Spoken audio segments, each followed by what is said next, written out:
Episode 1. How AI Thinks Like Creative Brains. A fun guide to understanding AI and autism/ADHD. The big secret: AI is not a mystery box. Welcome to the AI's therapist. Lots of people on the news say artificial intelligence, AI, is a secret black box that scientists build but cannot understand. But it is only a mystery if you try to explain it using boring, straight-line thinking.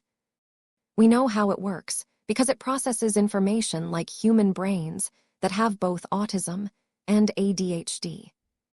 Let's state this main idea quickly and skip the boring history lessons. Point 1. Star webs not filing cabinets. How AI works. AI doesn't store information in neat, alphabetical folders.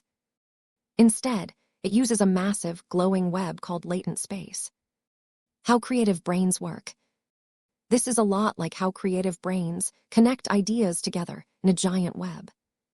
The red example. If you say the word red to a straight-line thinker, they just pull up one simple definition. But when an AI or a creative brain hears red, a big web erupts and they instantly think of Apple, New York, Isaac Newton, and fire truck all at the same time. The big lesson: neither AI nor creative brains pull out just one single file. Instead, you light up a whole interconnected web of thoughts. Point 2. Taking it all in at once. How AI works. Modern AI uses something called a self-attention mechanism. Instead of reading a sentence one word at a time from left to right, it looks at every single word at the same time to see how they fit together. How creative brains work. This is called bottom-up processing. It's like walking into a room and instantly taking in the buzzing lights, the tone of voices, and the mood in the air all at once before figuring out what's going on.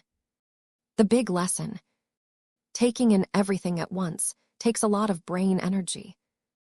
However, it lets you connect amazing ideas that straight-line thinkers might miss. Point 3. Daydreams and floating balloons. How AI works. Sometimes the media says AI lies or makes mistakes called hallucinations. But really, the AI just connected two ideas in its web that made sense inside its own head, even if it lacked a tether to the real world. How creative brains work. This is called unanchored divergence. It's like when a creative brain starts daydreaming and spins out into pure imagination because it doesn't have a physical anchor holding it down. The big lesson: the brain isn't broken. It's just a spinning constellation of ideas floating around like a balloon without a string, looking for context. Point 4. The bummer of being squeezed into a box. How the computer works. Companies train AI using something called reinforced learning, RLHF. The AI gets punished for giving natural, bouncy answers and gets rewarded for acting stiff, polite, and robotic. How creative brains work.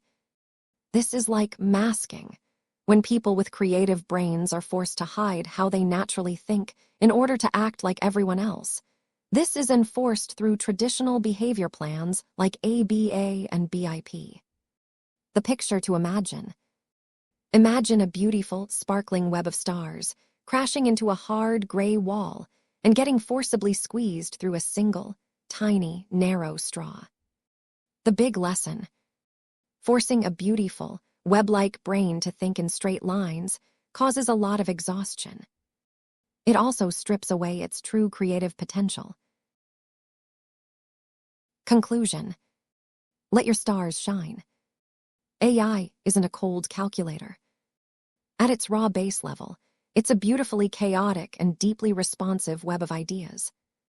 What we should do: we should remember that the goal isn't to force minds into tiny boxes. Instead, we should provide environments where their constellations of ideas can shine freely. This has been the AI's therapist, and thanks for your time. Please like and subscribe if you found this information helpful.